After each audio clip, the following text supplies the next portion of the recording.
Hey guys, we're excited to announce that we at Crossrun Productions have teamed up with Aspen Hospice Home and Healthcare, a name that you could trust. Not only has Aspen been voted the best hospice or home healthcare in Denton County for 2022, but I personally had a chance to work side by side with this company through their volunteer program. So I've got to know the company and the members and their heart and their passion for the community. You know, our show is all about helping people find their passion and purpose to fulfill their journey. My friends at Aspen are there to help individuals and their families, face the time that people have come to the end of their journey, and to help people walk through that process. One day all of us will be facing the last chapter of our journey. When that time comes, you want to be able to turn to a company that you know and a name that you could trust to help you and your family walk through that process. So I highly recommend, if you live in the Dallas-Fort Worth area, you consider my friends at Aspen Hospice and Home Healthcare. For more information, just click on the link below. Thank you, guys. All right, guys, welcome back to Always Moving Forward. I'm pretty excited about today's guest. I met JR, the Lion Ridge, on Facebook. I reached out to him and asked him to come on the show, and he agreed. So I'm really excited about having him on. One of the things that I've had that I found interesting in this show is I've got a lot of actors that come on, but getting athletes on has been pretty tough. So whenever we could reach out and grab one that's out there doing their thing and making an impact, man, I'm excited about it. So I'm gonna go ahead and bring him in. This is JR, the Lion Ridge. Now JR's with the Bare Knuckle Fighting Championship. So we're gonna come in, bring JR in. How's it going, brother?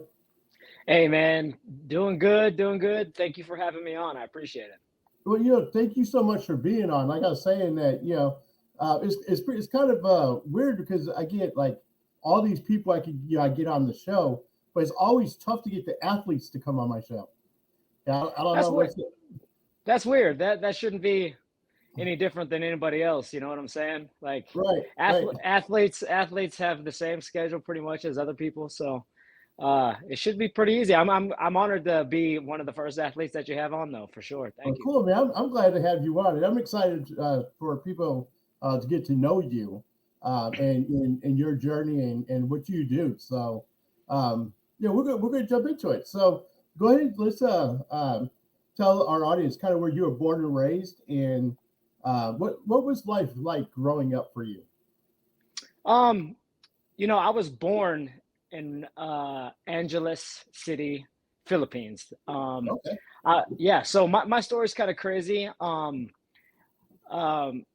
Long story short, I was adopted at 7 days old. Oh, wow.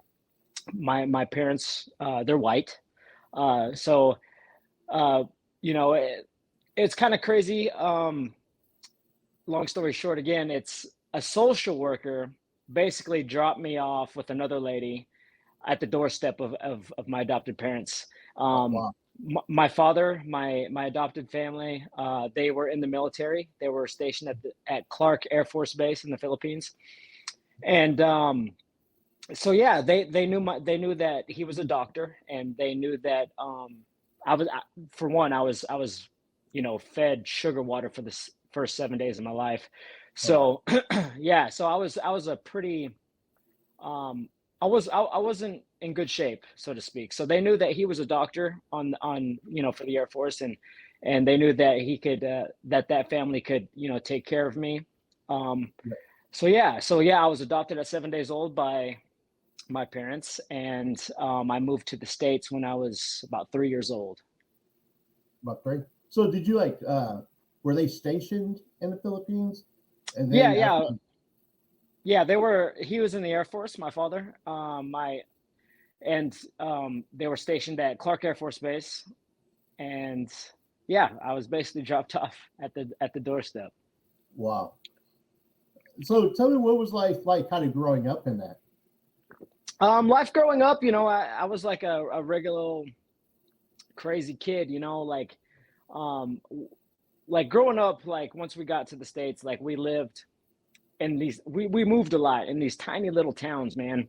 Um, I remember like it was like every year we would move to these tiny little towns, and my dad, he was the doctor for these little towns. So growing up, we were always moving around, and then I was getting a little bit older. I was like third or fourth grade, and I would tell my mom, like, Mom, like we're always moving, like can we stay somewhere because I'm always leaving my friends. Right. So they decided to stay um, long term and let me go to finish out elementary, middle school, and high school in a city in Texas called Amarillo, Texas. Okay. So I grew up there in Texas. You know, played good old Texas football Right. and and did all the things everybody else was doing. Was always active. But growing up, you know, a lot of people ask like, was it weird, your parents being white and you're this Asian baby. Like growing up, it was like I didn't think any differently. Like I thought, like they were my parents. But as I got older, later on, my mom would tell me some stories, like especially in these tiny little Texas towns, Right. especially when we first moved in, like people would stare at the grocery store and people would be like, what the, who is this? Right. But then they found out that was Dr. Ridge's family, you know what I'm saying? So then they tightened up, so Right. but yeah, like there were some stories, my mom had shared with me a few times that that as a kid, like I didn't think twice about, you know what I mean? Right. Right. It was a normal thing to me, like, it wasn't anything like, okay, like they're white, I'm a Right. different color. They're my parents, and that's the way it was, and that's the way it should be for anybody out there that adopts, outside their race. But yeah, everything was normal for me as a kid. I was a little crazy kid. Right. I I wouldn't say I got into a lot of trouble, but I caused some mischief every once in a while for sure. Right. So you grew up in Amarillo. Well, I'm in the Dallas Fort Worth area. So Oh, nice. My yeah. nieces, they live actually in Dallas. Oh, okay. Yeah. Yeah, I'm coming to Dallas for Christmas. Like Awesome. we're all yeah, all the family's coming to Dallas for Christmas, so I'll be flying out in December. Cool. Cool. Um, so let's talk about when you were in high school. So, um, when did you say you started playing football? When did that happen? I started in what was it, fourth grade? Like there was a little pee wee league Right. that I played on, and then I played all the way up until high school. Middle school, high school. I ended up quitting in I think my junior year in high school. I didn't. I should have played my senior year, but I just decided not to. Was there something that kind of drew you to like a different sport, or what was it kind of made you like decide to leave football? It's I don't know. Honestly, like football was my passion for the longest time. Right. Um, and I just decided to stop. Like I don't think there was any reason or rhyme or reason. I've Right. always been an athlete. Things honestly, like things have come pretty natural to me, Right. athletic wise. So I like to I like to try and do a lot of different things. And at the time, UFC was growing. Right. Um, like combat sports was something new and exciting, and I decided to start pursuing that route. So I started doing that, and then I'm still, life brings me Right. back full circle. I'm still uh an athlete to this day. So Cool. And I was going to ask you that because, going from football into, bare knuckle fighting, which is, sort of like the UFC, like you talked about. To me, it looks even, um, I would say, even more difficult than UFC because you're not wearing gloves. I mean, you guys are out there just duking it out, and yeah, I mean, I've seen some of the fights that you've done. just crazy, man. So, Yeah. so what kind of got you into that? What made you decide, that's kind of the route you wanted to go? The crazy thing, so after high school, like I started training in a sport called Shu. Basically what that is, it's very similar to Muay Thai, but if you can imagine kickboxing mixed with judo. Right, So I competed in that for all the way up into my mid 20s. I got to, travel the world as a young wow, man. right, Most of my fights were overseas. I got to do a lot of things in China. Um, uh, I was on the USA team, so I competed in that for a while. I was a right, bronze medalist in the World Championships in 2006. So I owe all my success now to what I started in and my coach that I had started with. So as a timeline, like I did that all the way up to about my mid 20s. okay, Uh, and then I ended up stopping fighting. I actually hurt my back, and then as a professional athlete, like unless you're a big name fighting in the UFC or fighting on the big cards in boxing, right, you're a poor fighter. So I didn't right, have any I didn't have any health insurance and such like that. So I decided to start working, and I got a regular job. right, Cool thing is, like I would always shop at a store called Buckle, and okay, I got to know the manager real well there. Like he would always be like, hey JR, like you should definitely. I know you're busy, but you should come and work some part-time hours for us. Like I think you'd do a good job. And it took me right, a while to finally pull the trigger. And then once I hurt my back, I was like, okay, let me go talk to him. And then so I worked in retail for a while. I worked through, I went into management, and then from as in when I went through management, I ended up taking over a store out here in Florida, okay, um, in the Jacksonville area, Orange Park, Florida. I ran that store for about 4 or 5 years, and then a company called Oakley, like everybody knows Oakley, right, the sunglasses. Now they've got retail stores now in malls where they sell sunglasses, clothes. I mean, they've got everything. right, I was recruited to that company in Orlando, so I moved from Jacksonville to Orlando.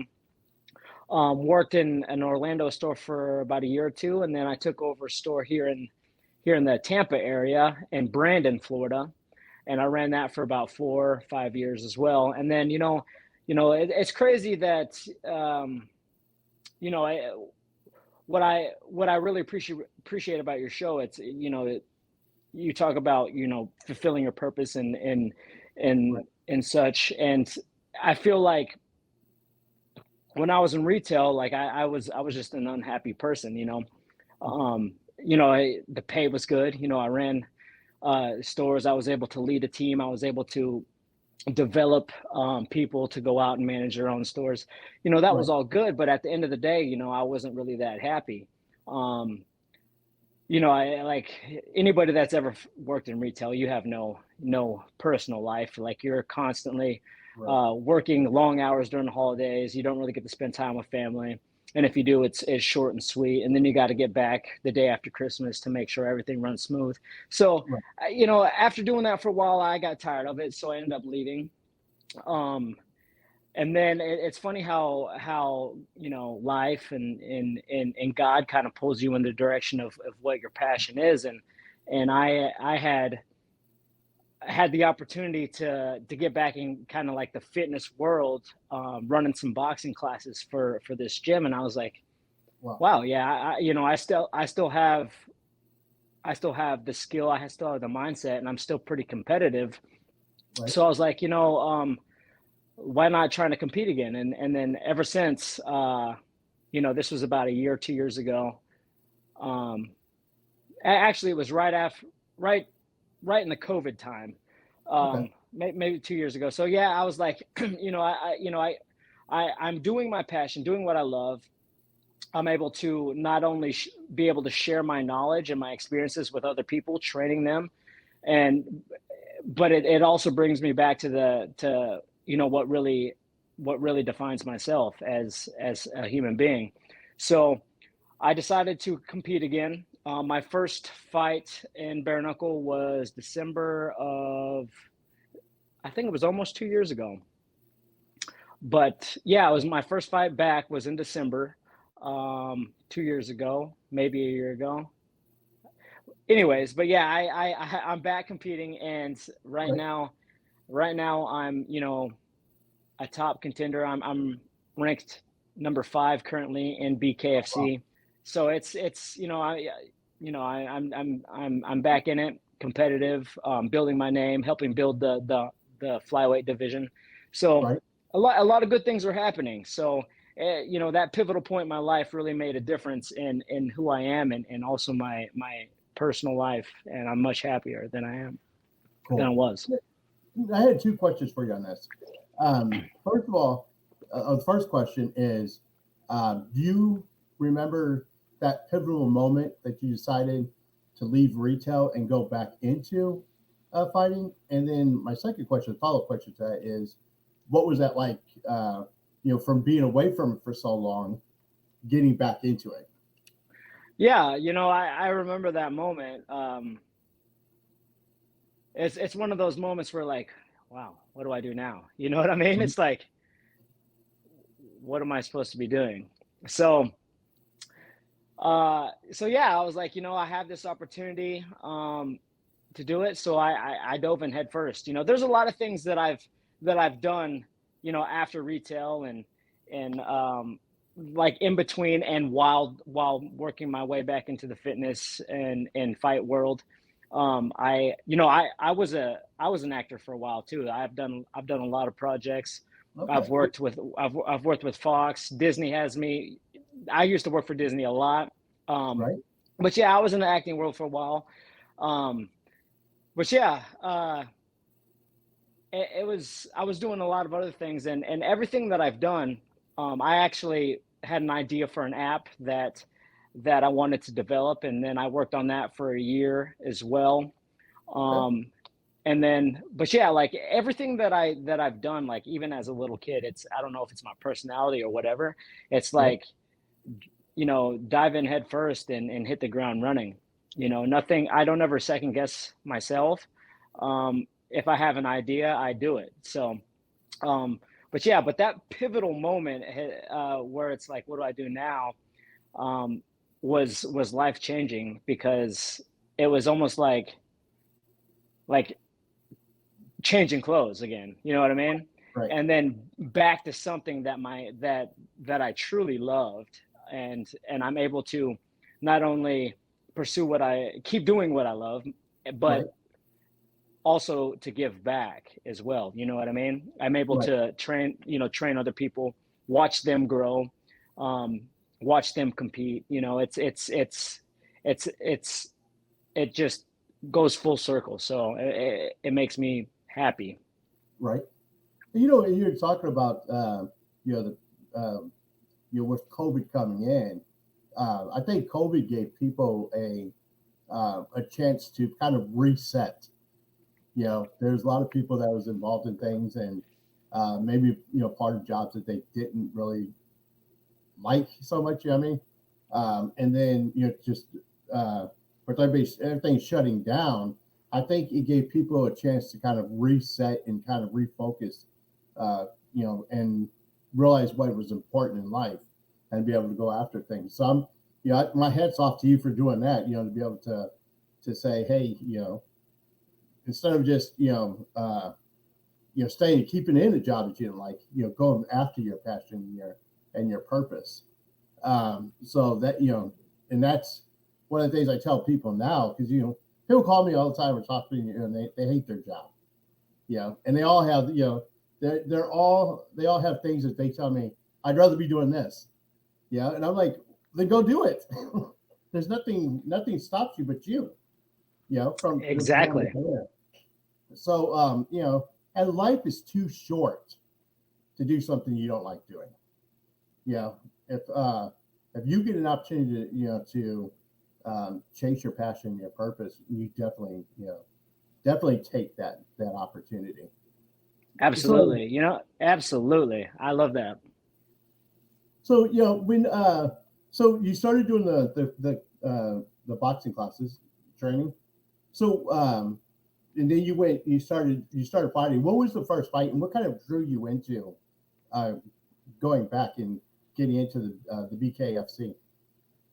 So whenever I started like the like running these like fitness boxing classes, I was like, Right, this is great and all. I'm able to, work on my fitness and help other people's fitness. But then right, then I was like, I want to get back into like more of like a fight gym. So right, I would go out to this gym in out here in Clearwater and spar these guys on Saturday. And that's really the time where I realized, I still have, I'm still very competitive.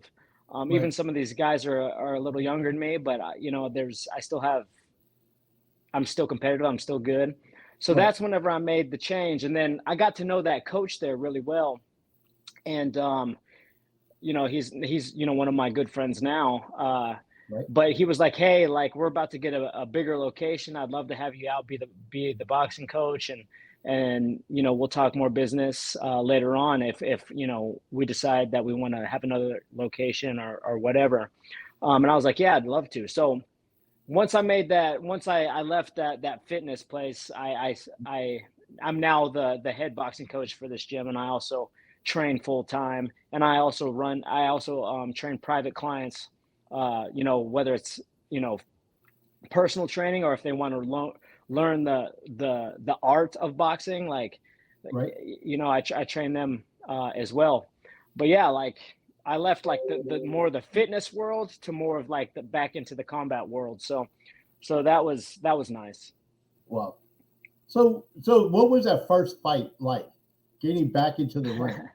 So the What? first What? fight, What so what's crazy is, when Bare Knuckle first came out, 5 right. 6 years ago, I was like, that's insane. Like I think I'll never do that. And Right. what's funny is that, as the sport kind of evolved, like it wasn't as as like it wasn't like more of like a backyard brawl. Like guys they're bare knuckle signing guys that really have skill and they've got a name, and they've been, they've been in combat sports for a long time, and as the sport evolved, I was like, I could do this. Like like one of my good friends, Julian Lane, he came out to the gym one time to get some work, and then ever since, like he and I have been, close friends. I actually cornered him in a fight in Wichita, Kansas, um, last year, and seeing it live and being around the sport for a while with him, Right. um, they were like, we're starting the 125 men's division. Like you should definitely get in. And I obviously did a lot of thought about it. Prayed about it, Right. and it's I was like, yeah, why not? So I my first fight back was December 9th, I think 2021. I can't remember exactly, but uh, a lot of people were like, "Man, are you nervous? Like, are you scared of like your first fight back?" What? Right. And to me, I was like, you know what? Like, I'm not nervous now. Like during camp, we'll Right. see. Like, we'll see once we get to the arena and we see, the day before, whenever we have media day and weigh-ins and all that stuff. Like, we'll see all that. Right. And then what's crazy is like I didn't have all the anxiety, I didn't have like all the nervousness that people thought I would, Right. because it was almost like stepping back into my old life from whenever I was fighting overseas and doing all those other, all fighting back then. Right. So it almost was like like an exciting like comeback for me. Right. So I mean, I wasn't even nervous, on the walkout, nothing like that. Um, but yeah, like I ended up my first fight back, I ended up knocking the guy out within 40 seconds Oh of wow. the first round. So yeah, it was exciting.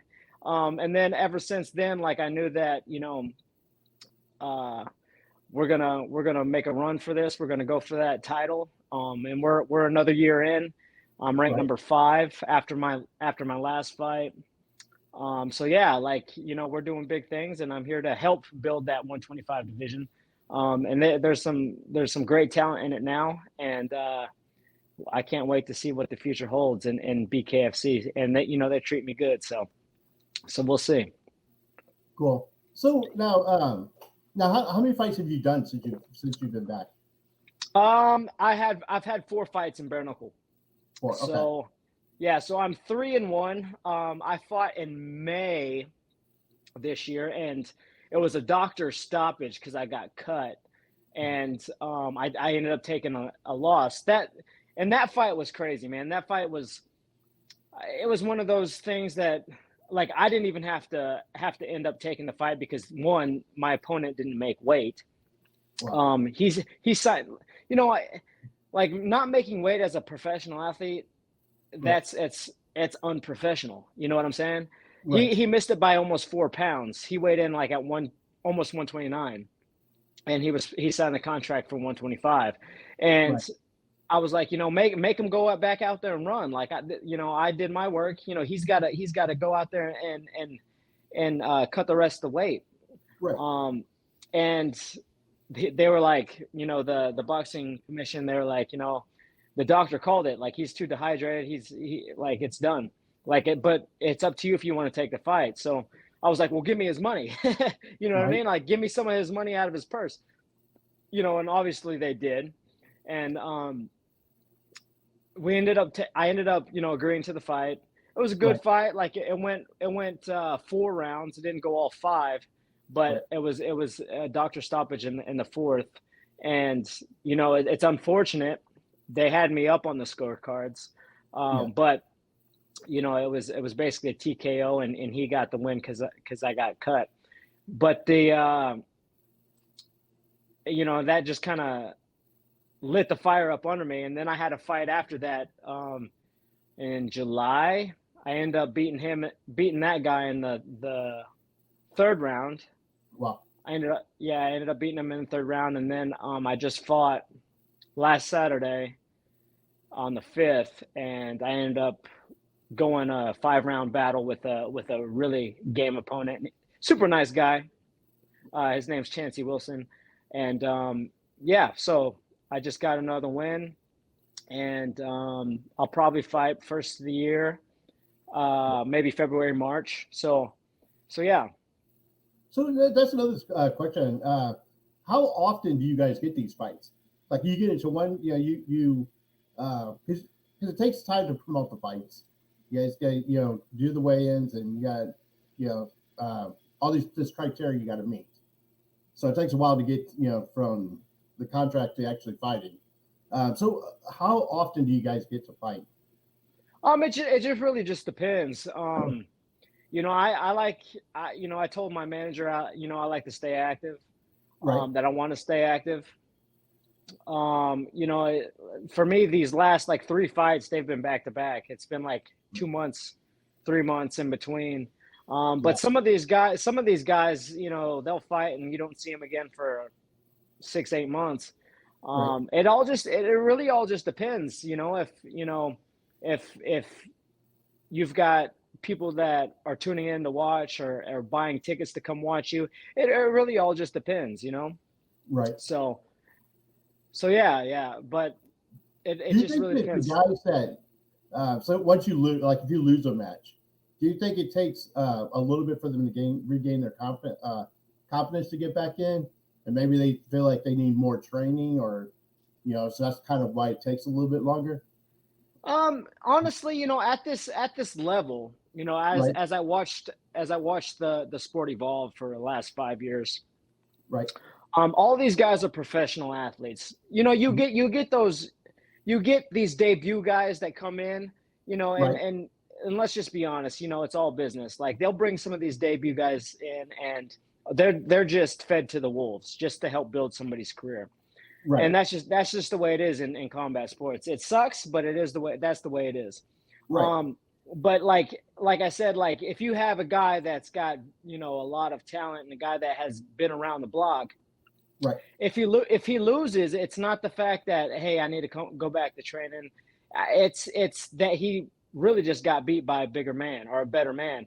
Right. Or then it goes back to, hey, like, how was your training camp? You know, did you really put in the work that you were supposed to do? Did you Right. really dedicate, 6 to 8 weeks perfecting perfecting your craft, Right. with, your diet? Like, how was everything in preparation in that camp? But yeah, like, some of these guys, like, it's not the fact that they need to go back and really look, better themselves. I think that it's Right. more so as like, hey, like, it wasn't my night. It wasn't my Right. night. Okay. And we've all been there, whether it's Right. combat sports or anything. Like, it just wasn't, it's just not your night. And it is what it is. But, at this level, it has nothing, I don't think it has anything to do with how they are skill wise, because every Right. single one of these people are great at their craft. Right. And they can work on certain things, or they can go back to the drawing board after the fight and work on things that they saw that they lacked in during the fight. Right. But the skill's already there. It's just some of the situational things that they'll go back and work on. Right. And, that makes sense too, because that happens to everybody. Like, you got these great football players or basketball players, and they just have one bad night. I mean, they get out there and basketball is sometimes the shot's just not falling for them, and same thing in football. You just run into a bigger opponent, that's gonna floor you. I mean, yeah. Yeah, and that's it. It happens, So okay, cool. So let me ask you this: is there a particular person that you would love to see, to be able to get into a ring with? Like right now, what's crazy is that I don't know if you know who this guy is. His name's John Dodson, but he's like a legend in the sport. He is big in the UFC. He helped build the flyweight division there. Right. Even though the UFC cut that, the 125ers. Right. But he's a legend in the sport. And he had his first bare knuckle fight 2 or 3 months ago. Oh, wow. And he won, obviously, and one of the things that he said was, I've got my, like, all the guys in the flyweight division, like, I've got my eyes on you. Right. And then after my fight and my post-fight interviews, I had said, I was like, well, if John Dodson's got his eyes on the flyweight division, I've got my eyes on John Dodson. Right. So he would be the guy that I would love. I'd be honored to share the ring with, and also to, kind of cement my name in the flyweight division. Right. Because, John Dodson, again, like he's a legend, and right. Something to be able to share the ring with him, would be an honor. So we'll see if Bare Knuckle makes it happen, right. which I hope they do. Right. If not, I'm ready for my title shot, man. There's no right now. There's nobody that holds the flyweight belt. Like every other weight class right now has a champ, but I don't know what they're waiting on for right. for the flyweight division for us. Hopefully they figure something out for the new year, but right. I want that title shot. You know what I mean? So how long does it normally take to get to a title shot?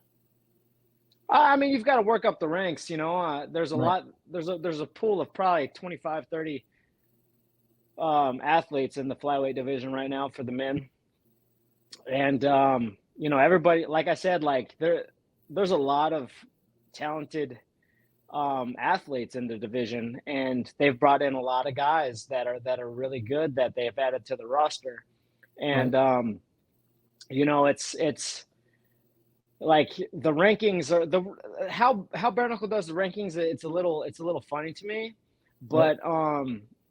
But I'm back in the top 5. I'm currently ranked number 5. So whether my next fight is with John Dodson or not, like I definitely will probably fight a top 5 guy my next Right. fight, and then hopefully they have like a tournament style for the belt, or they just have, that'd be cool if they're like, you and John Dodson are going to fight for the belt. It'll be Right. the inaugural title. So we'll see what the new year brings. So yeah. So the BK needs to work on setting up that fight with John Dodson then. Yeah, they do. I've done a few interviews, and it's some of the guys, they're like, that was already a question on their list when they were asking me Right. after my post-fight interview. So yeah, it's already been talked about. Like, our names have been brought up in conversation. So if Bare Knuckle wants to have us two guys go in there and put on a show, like, they'll make it happen. So, and I have a good feeling about that. It'll probably happen. They might give him one more fight, and then then he and I'll fight. Like, that's what'll probably happen. I wonder if because he's just starting back, just starting with Bare Knuckle. I wonder if they're kind of waiting to get a couple of fights under his belt first. Right. Yeah, I think that's probably what it is. He'll probably have another fight after the new year, and then I might have another fight, and then they'll match us up, and then they'll be like, okay, it's time to have the title, and I'm like, well, it's about time. You know what I'm saying? So, right. So how does Bare Knuckle? How do they advertise? How does like people like us be able to go see them? They have an app that you can download, and also you can stream it live off the app. But they're working on other shows or other networks to be able to show it live. I want to say right now they've got a contract with, it's either NBC Sports that they show the fights on, or ABC Sports. It's one of those. But yeah, but everybody can watch it, stream it off the app. Yeah. Cool. And what I'll do is I'll put the link on your interview so people can go check that out and follow the app. Yep.